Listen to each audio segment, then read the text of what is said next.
Bismillahirrahmanirrahim. Assalamualaikum warahmatullahi wabarakatuh. Hai semuanya, kembali di Bokeri Podcast Cimsa Yarsi.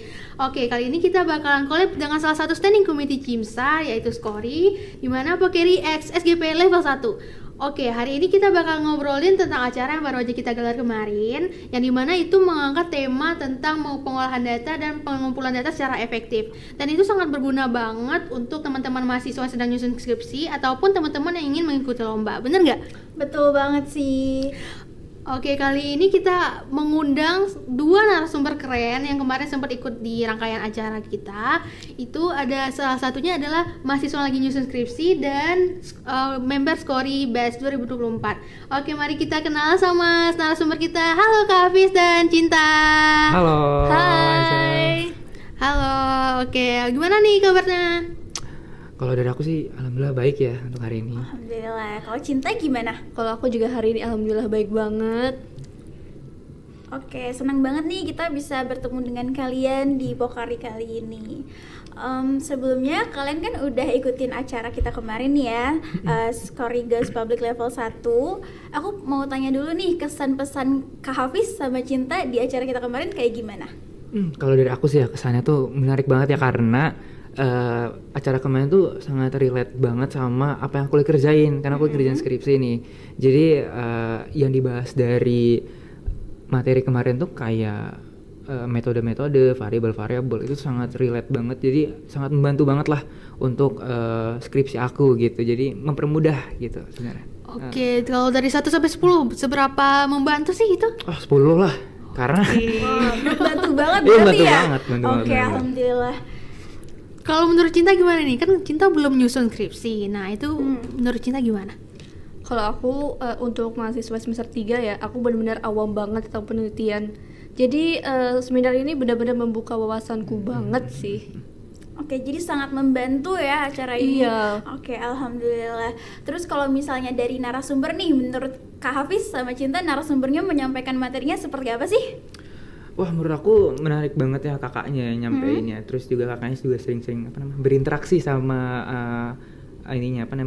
pesertanya gitu. Jadi kayak ada dua arah, jadi lebih ngerti lah gitu lah pesertanya gitu sih. Oke, berarti seru banget ya. Seru banget. Iya, kalau dari Cinta gimana? Menurut aku juga seru banget. Juga kemarin aku notice dibikin games gitu ya. Jadi seru juga yang nontonin seminarnya juga. Nah, ya tuh lebih seru lagi kalau ada games ya kan. Oke, alhamdulillah seneng kalau misalnya kalian juga ikut senang sama acara kita kemarin. Oke, menurut kalian, menurut Kak Hafiz sama Cinta, dari acara kemarin yang kalian dapat banyak pelajaran tuh apa sih? Aku mau dari Kak Hafiz dulu deh. Kalau dari aku, itu kemarin aku sempat mention variable ya. Karena kan sebelumnya kan aku kan pernah ikut penelitian juga, dan aku tuh cuma tahu itu cuma ada variabel terikat sama variabel bebas doang. Nah, tapi di penjelasan yang kemarin itu tuh maksudnya ada lagi gitu variabel selain dua itu gitu. Jadi kayak lebih nambah wawasan aja dan lebih menarik lagi gitu loh. Dan membantu aku dalam membuat skripsi gitu kan aku kan juga ada tentang variabel-variabel seperti itu ya. Jadi ya sangat mempermudah lah dan sangat menarik gitu. Oke, berarti sebagai mahasiswa yang lagi nyusun skripsi ini menambah wawasan kakak bener, banget bener. gitu ya. Bener banget, Berarti bener sebelumnya ini belum diajarin ya? Benar. Oke. Tapi memang sih variabel itu memang dasar dari penelitian. Kalau kita salah mengidentifikasi variabel itu penelitiannya bakal salah dan gak valid kan ya? Bener banget. Nah, Setuju sih aku juga. Setuju. kalau menurut Cinta gimana? Kalau aku tuh paling suka metode pengumpulan data. Kalau kemarin aku notice kayak ada survei, observasi, FGD, terus aku juga notice kemarin tuh bener-bener kita harus teliti banget mengambil datanya ya. Iya. Oke, tadi kamu sempat mention FGD ya. Itu gimana sih cara metode dari FGD tersebut? Jadi FGD itu forum group discussion. Jadi beberapa orang tuh dikumpulin jadi satu untuk membahas topik tertentu gitu. Wah, keren banget ya. Berarti jadi mereka lebih fokus karena dikumpulin dalam satu kelompok gitu ya.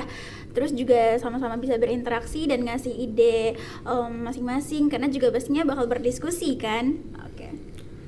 Oke, kalau gitu dari segi tantangan nih, ada nggak dari bagian dari materi kemarin yang menjadi tantangan bagi kalian?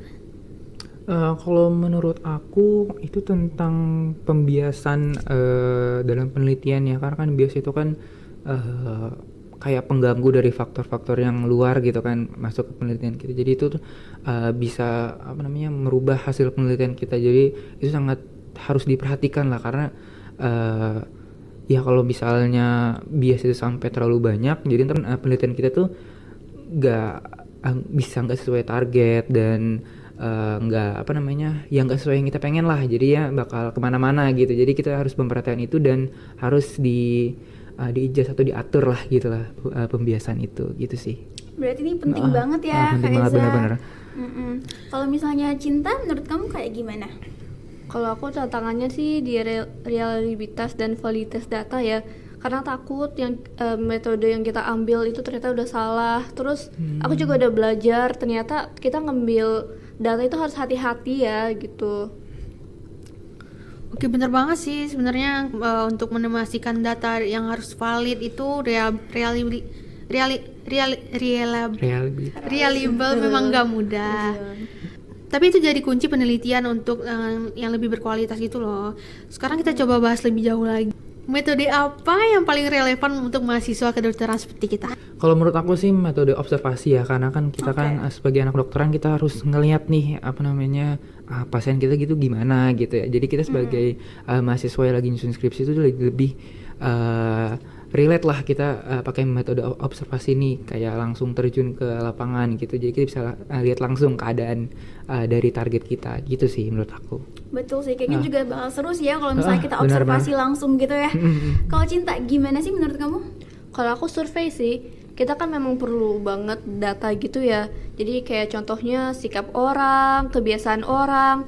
Jadi menurut aku ya survei itu kita bisa mengambil sampel yang banyak gitu loh. Iya bener banget sih, kemarin aku juga dengar-dengar dari kating-kating kita yang udah melakukan survei atau observasi gitu, emang paling banyak dilakukan di dunia medis, ya enggak? Betul banget sih, aku juga setuju itu. Tapi kalau kalian mau melakukan penelitian, itu kalian lebih memilih untuk survei atau observasi? Nah, gimana nih? Lebih milih mana nih? Survei atau observasi? Menurut aku ya dua-duanya aja, karena kan dua-duanya Oke, menguntungkan kan dua-duanya Betul, kan. betul, Iya bener dua-duanya. banget, biar Seru mempermudah sih. lah kita collab Bener. aja itu. Kalau kamu Cinta gimana? Kalau aku juga dua-duanya sih penting ya. Jadi kita ya gabungin aja jadi satu gitu loh. Jadi dalam menggabungkan dua metode gitu jadi membuat lebih mudah ya penelitian. Iya benar. Selain dari metode, kemarin juga ada bahas tentang etika nggak sih? Tentang etika penelitian. Iya deh, kayaknya ada bahas tentang etika penelitian. Menurut kalian ya, sebagai mahasiswa kedokteran, penting gak sih kita ada etika dalam menyusun penelitian atau menyusun skripsi mungkin gitu? Penting banget. Kenapa? Karena kita kalau memulai penelitian itu tuh harus ngelihat dulu nih target kita kan siapa kan. Nah kalau misalnya kita target kita manusia gitu, jadi kita harus ngelihat etika-etika sesama manusia gitu. Kalau misalnya kita ngelanggar itu tuh bakal bahaya banget, dan itu juga udah ada dalam kode etik kedokteran gitu kan, terkumpul di situ. Jadi kita kalau misalnya ngelanggar itu kita tuh bisa bisa tindak pidana gitu, ada pasal-pasal itu. Jadi sangat berbahaya dan harus diperhatikan gitu untuk etika-etika seperti itu, etika dalam penelitian ya. Kalau aku juga setuju banget sih, kadang kita terlalu fokus banget sama hasilnya ya, jadi kita nggak terlalu matiin yang partisipannya. Kadang-kadang kita takutnya menyakiti hati dia gitu loh. Benar-benar. Betul, aku juga setuju sih, apalagi kan kita mahasiswa kedokteran yang mana kita akan menjadi calon dokter muslim. Jadi kita benar dari banget. bener kan, kita dari Universitas Yarsi juga udah diajarin banget etika tuh sangat penting. Dalam Islam juga diajarkannya seperti itu. Jadi menurut aku juga etika tuh penting. Ya nggak sih Kak Eza? Bener banget, kita nggak boleh meninggalkan etika dimanapun kita berada, bener nggak? Setuju. Benar, setuju. Sekarang aku mau nanya nih, oke, sekarang aku mau nanya, kalau misalkan ada acara lagi nih, kalian mau ngangkat topik tentang apa? Kalau dari aku ya, aku berharap itu kita tuh ngebahas tentang alat untuk penelitian seperti Excel atau SPSS.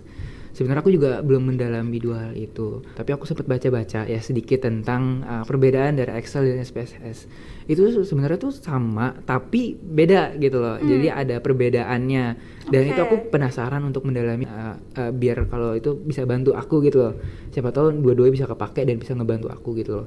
Jadi ya harapan aku untuk kedepannya mungkin tentang ngebahas tentang Excel atau SPSS itu ya, tentang alat penelitian itu gitu sih. Oke, menarik banget nih. Aku sebelumnya mau nanya nih, Kak Hafiz sebagai mahasiswa yang lagi nyusun skripsi, berarti sekarang semester berapa nih?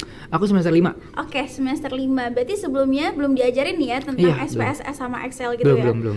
Oke, menarik sih. Itu idenya lumayan. Aku juga mau tahu nih, Kak Hafiz, sebagai mahasiswa yang lagi nyusun skripsi, kira-kira struggle yang dihadapi tuh apa sih, Kak? Struggle skripsi ya, betul. yang pertama Iya. itu aku kan organisasi ya, terus kuliah juga padat gitu. Jadi kadang aku pas nyusun skripsi tuh kehambat sama tugas kuliah, tugas organisasi juga gitu. Tapi kan kita sebagai mahasiswa kedokteran kita tahu juga time management gitu. Jadi aku berusaha buat nyisihin waktu buat ngerjain skripsi gitu, dan juga nyisihin buat bimbingan gitu sama dosen. Jadi menurut aku tuh tantangan yang cukup sulit lah gitu. Itu time management waktu gitu sih. Oke, terus kalau misalnya di kelas nih ya, Kak, udah dijelasin belum ya materi tentang pengolahan dan pengumpulan data ini? Belum. Belum, berarti sangat terbantu banget ya, Kak, dengan acara kita kemarin yang kebetulan kita emang fokusnya ke pengumpulan dan pengolahan data yang efektif. Iya benar banget, itu ngebantu banget sih. Nah, berarti karena Kak Hafiz ikut di acara kemarin itu cukup membantu banget nih dalam time management Kakak sebagai anak organisasi dan seorang yang lagi ngurus skripsi juga. Banget. Banget ya. Banget. Oke.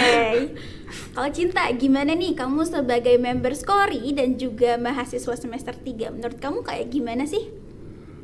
Kalau aku sih ini kepo banget sama publikasi penelitian ya. Aku ingin mau tahu banget tentang gimana cara menulis artikel ilmiah juga, terus gimana sampai dipublikasiinnya gitu. Aku kepo banget. Setuju banget, apalagi kita juga sebagai mahasiswa kedokteran, menurut aku juga penting sih buat kita tahu publikasi penelitian itu kayak gimana, kayak artikel tuh gimana gitu. Aku setuju sih sama Kak Cinta. Gimana Eza? Iya benar banget. Secara kalau kita seorang mahasiswa kedokteran itu kita pasti nggak bakal lepas dari penelitian ya. Jadi kita harus memang harus tahu tentang basic-basic dari penelitian tersebut, benar nggak? Betul banget, setuju. Terima kasih banyak nih ya Cinta, sebagai member Skori kamu banyak memberikan insightful, dan juga Kak Hafiz sebagai mahasiswa yang lagi nyusun skripsi, aku jadi tahu banget nih struggle anak-anak yang lagi nyusun skripsi itu apa sih gitu. Dan makasih juga untuk ide-ide buat yang topik yang kita ambil di acara nanti. Oke. Untuk teman-teman yang mau tahu lebih lanjut tentang penelitian, itu kalian boleh banget kepoin IG-nya Skori, itu Skori Cimsa, ataupun di IG Cimsa Yarsi juga. Itu pasti bakalan ada tentang info-info terbaru tentang penelitian. Oke, sampai jumpa di Pokeri selanjutnya. Dadah. Cimsa, empowering medical students, improving